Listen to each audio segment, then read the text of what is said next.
वाला मित्र, बीजे शमूएल जे 10वें अध्याय में दाऊद आमोनी ने अरामी लोग साथे युद्ध करे तो पां सुणो बीजो शमूएल 10मो अध्याय ने तेजी पहली 3 कलमूं।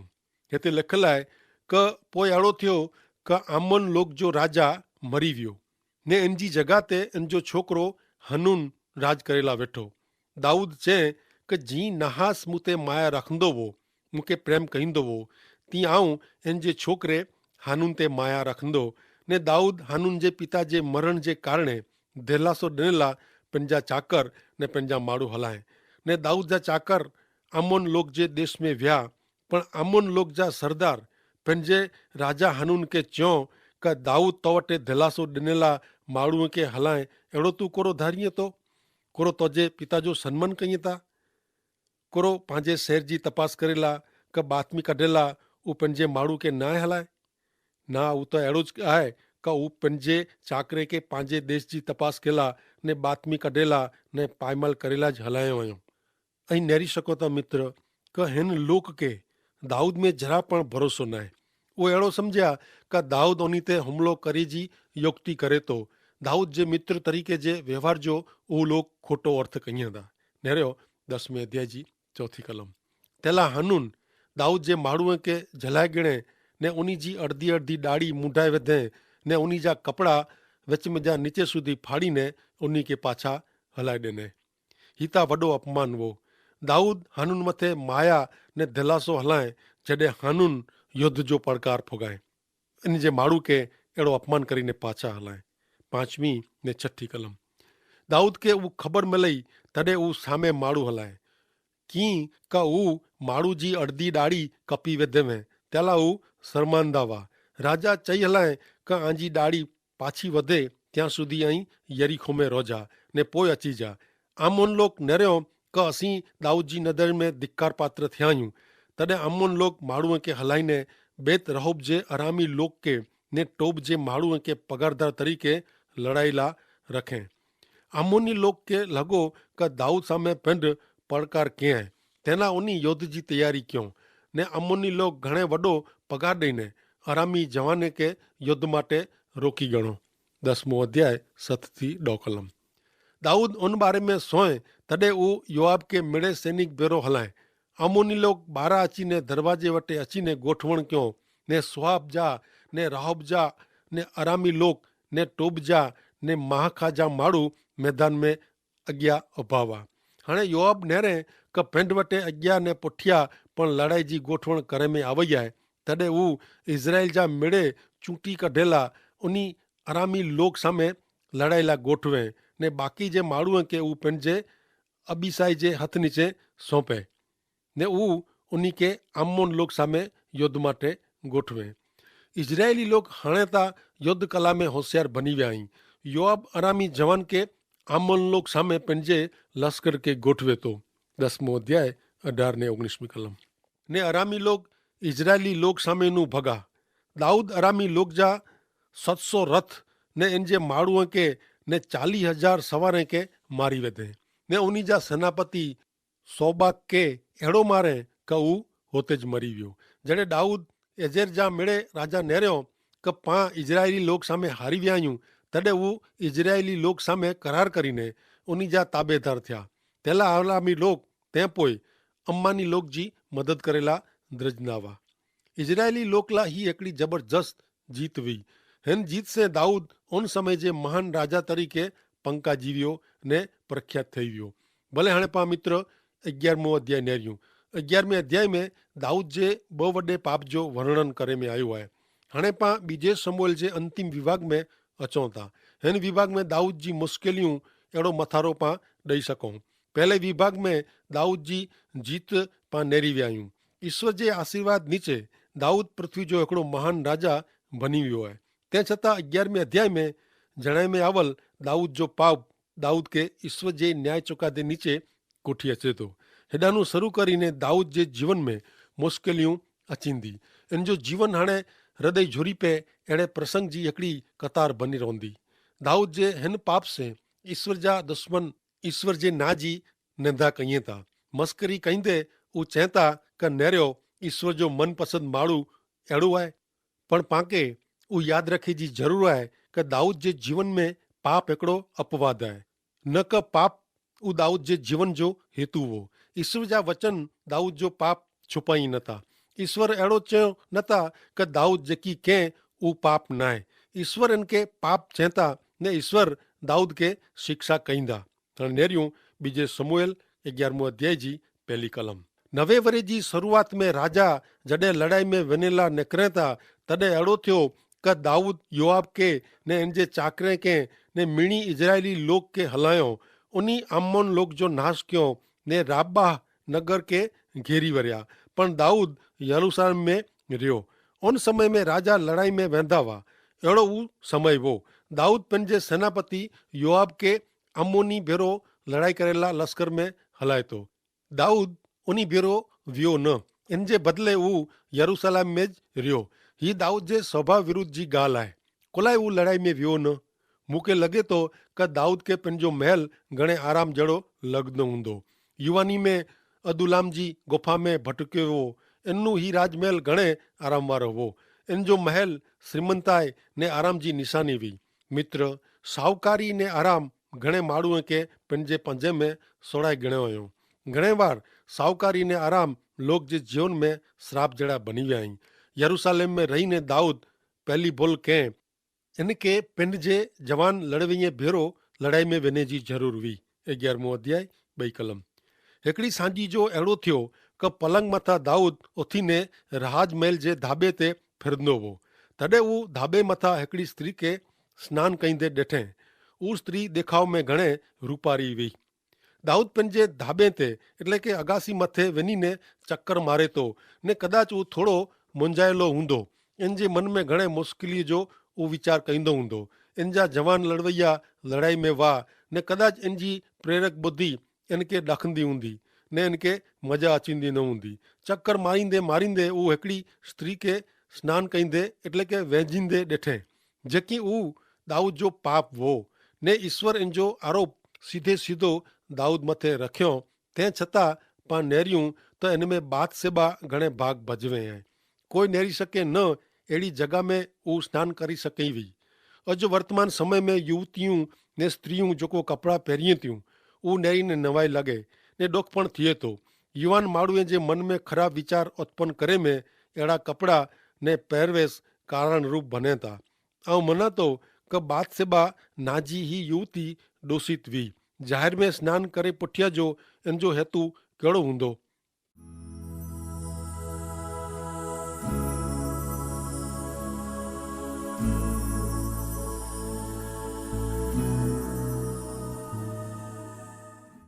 त्रई कलम। दाऊद माण्हू हलाईने इन स्त्री विषे पुछपरछ कंहिं ने हिकिड़ो चए कि कोरो उहो एलियाम जी छोकिरी उरिया हिती जी स्त्री बादशेबा न आहे। उरिया हिती हिकिड़ो परदेसी हो। हाणे 11 अध्याय जी 4 कलम। दाऊद माण्हू हलाईने इनके बोलाए ने उहो इन वटे महल में आवई ने उहो इन भेरो सुम्ही रहियो। कीअं का उहो पंहिंजी अशुद्धता से सनानु करीने वेंझी ने शुद्ध थी हुई। पोइ उहो पंहिंजे घरे पाछी वई। ही घणे ख़राब ॻाल्हि आहे। अगरि दाऊद पंहिंजे जवान भेरो युद्ध भूमि में वो त अहिड़ो बनाव कॾहिं पण बनियो न हो। बादशेबा पंहिंजे घर में सनानु कयवे त अहिड़ो पण बनियो न हो। हाणे नेरियो 5वीं कलम। उन स्त्री के महीना रहिया तॾहिं उहो माण्हू हलाईने दाऊद खे जणाए कि मूंखे ॾींहुं रहिया आहीं। दाऊद लाइ खरे खरी मुश्किल हाणे उभी थी आहे। हाणे दाऊद कोरो कंदो। उरिया हिती दाऊद जो सुरवीर लड़वियो वो ने दाऊद के पूरे पूरो वफ़ादार पण वो। 11 अध्याय 6 ने 7 कलम। ने दाऊद योआब वटे माण्हू हलाए ने जणाए कि उरिया हिती के मूं वटे हलाए। एतिरे योआब उरिया के दाऊद वटे हलाए थो। उरिया दाऊद वटे आयो तॾहिं दाऊद इनके पुछे कि योआब कीअं आहे, लोग जा कहिड़ा हाल आहिनि ने लड़ाई जा कहिड़ा समाचार आहिनि। दाऊद अहिड़ो ढोंग कंहिं कि युद्ध भूमि में कहिड़ो हली रहियो आहे उहो जाणे ला उहो उरिया हिती के बोलाए आहे। हाणे नेरियो 8 कलम। पोइ दाऊद उरिया के चए कि तोजे घरे वञी ने तोजा पग धू। उरिया राजा जे महल में जा निकिरी वियो ने राजा तरफ़ से इन पुठिया कीं जमण हलाए में आयो। पंहिंजे गुने नू मुक्त थियला जेकी नज़रें चढ़े वो मेड़े प्रयत्न दाऊद अजमाए तो। 11मो अध्याय 9મી कलम। पण उरिया ता राजा जे महल जे दरवाजे वटे पंहिंजे उपरिजिया मेड़े चाकर भेरो सुतो ने पंहिंजे घरे वियो न। उरिया हिती राजा जे महल जे दरवाजे वटे सुम्ही रहियो। युद्ध जे समय में उरिया हिती पंहिंजे घरे वञेला मंगदो न हो। दाऊद खे खरेखर तंहिंसे नवाई लॻी। उरिया जो ही पगलो दाऊद ला ठपके जहिड़ो हो। कारण दाऊद युद्ध जे समय में युद्ध भूमि में रहे जे बदले पंहिंजे राजमहल में आराम करी रहियो हो। 10મી कलम। दाऊद खे ख़बर पई क उरिया घरे वियो न आहे। तॾहिं दाऊद उरिया खे पुछे, कोरो तू मुसाफ़िरी नो आयो नहीं है, तू तुझे घरे कोलाए वियो नहीं है। दाऊद होशियारी से उरिया के अड़ी परिस्थिति में रखेला मंगे तो क गर्भ धारण माटे पेंड गुनेगार न ठरे। हाणे नेरियूं 11मो अध्याय 11મી कलम। उरिया दाऊद के चए क कोस इजराइल ने यहूदा रावटी में रहता ने मुझो मुरब्बी योआब ने चाकर मैदान में रहना करी वेठाई त कोरो आऊं खाधे पीधेला ने मुझी स्त्री बेरो सुमेला मुझे घरे वेना तुझे जीव जा सो आऊं ऊ कम करे वारो नहीं आ। उरिया हिकिड़ो महान माण्हू हो। जो कि ऊ परदेसी हो तंहिं छतां इज़राइल प्रजा ला वफ़ादार हो। 11मो अध्याय 12મી ने 13મી कलम। दाऊद उरिया के चए क अज पण तू हिते रोजे ने सवारे आऊं तोखे हलाईंदो। ई उरिया उन ॾींहुं ने इन जे ॿिए ॾींहुं यरूशलेम में रहियो। दाऊद इनके बुलाए तॾहिं इन वटे ऊ खाधे पीधे ने दाऊद इनके मस्त बनाए ने सांझी जो ऊ इन जे खटले ते पंहिंजे राजा जे चाकर भेरो सुतेला वियो, पण पंहिंजे घरे वियो न। हाणे दाऊद उरिया पंहिंजे घरे वञे तेला हिकिड़ी ॿई जात जी युक्ति दाऊद करे थो ने दाऊद उरिया के दारू पिराए थो। तंहिं छतां उरिया पंहिंजे घरे वियो न। 11मो अध्याय 14મી ने 15મી कलम। सवार जो अहिड़ो थियो क दाऊद योआब ते कागर लिखे ने उरिया हस्तक ऊ हलाए। ऊ कागर में अहिड़ो लिखे क अई उरिया के लड़ाई में अॻियां रखजा ने इन वटां अई परियां भॼी वेजा क ऊ जान से मरी वञे। दाऊद जे पाप जो ही ख़राब में ख़राब पगलो हो। आयोजन पूर्वक ऊ उरिया जे खून जी योजना बनाए। तेला कोई बहानो कढी सघाजे थी न आहे।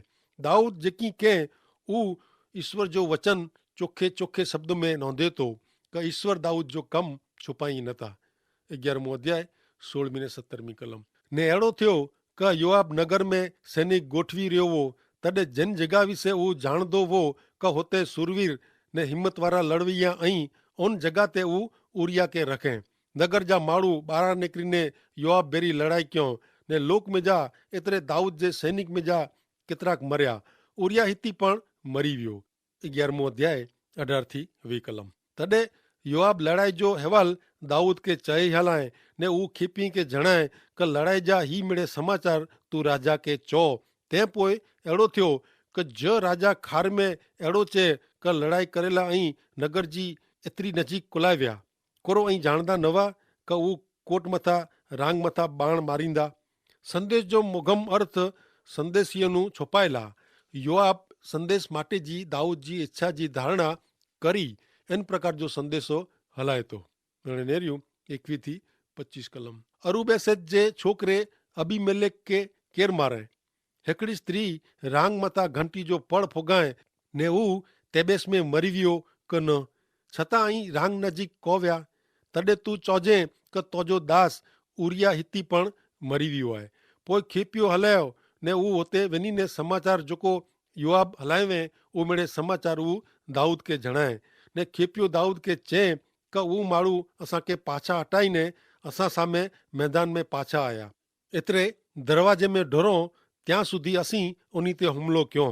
धनुष्य बाण वारा तुंहिंजे चाकर ते बाण हलायो। तेला राजा जे सैनिक मेजा जा केतिराक मरी विया ने तुंहिंजो दास उरिया हिती पण मरी वियो।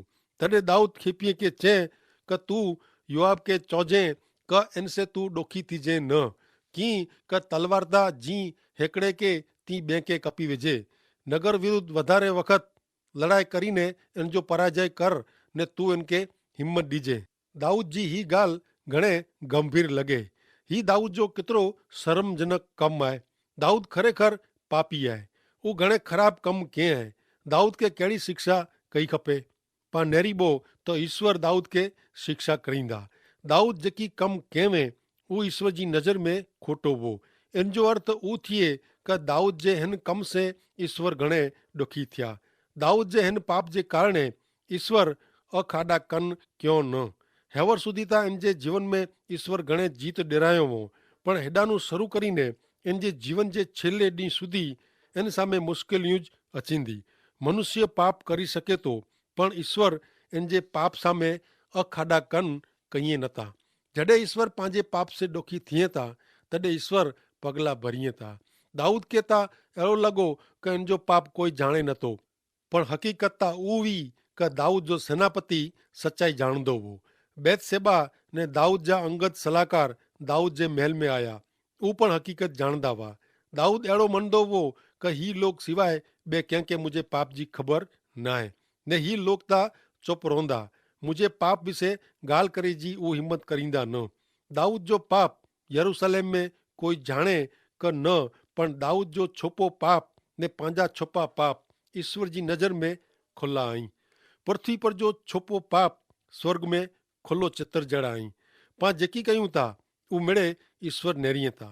पाप छुपाए जे बदले ईश्वर वटे पछतावे साथे पाप कबूल करे से पाप जी माफ़ी मिले थी। पहलो योहान पहलो अध्याय 7 થી 9 में चवंदा क पण जी उ अजवारे में आए ती पां अजवारे में जीवो त पां हिकिड़े ॿिए साथे संगत में ने संबंध में आहियूं ने उन्ही जे पुत्र प्रभु यीशु ख्रिस्त जो लुई पांखे पंहिंजे मिड़े पाप नु शुद्ध करे थो। पां में पाप न आहे, अहिड़ो जो पां चओ त पां पिंड के छितरियूं था ने पां में सच्चाई न आहे। पण जो ईश्वर वटे पां पंहिंजा पाप क़बूल कयूं त उहो पंहिंजो वचन पारींदा ने योग्य करींदा। उहो पंहिंजे पाप जी माफ़ी ॾींदा ने मिड़े दुष्ट कर्म नु पाके शुद्ध कईंदा।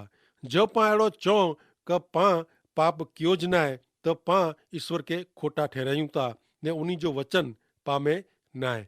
नीति वचन 28 अध्याय ने 13वीं कलम में ॼाणाईए था कि माण्हू जेको पंहिंजा पाप छुपाए थो इन जी आबादी थींदी न, पण जेको इनके क़बूल करीने इन जो त्याग करे थो उन्ही ते दया दर्शाए में अचींदी। आमीन।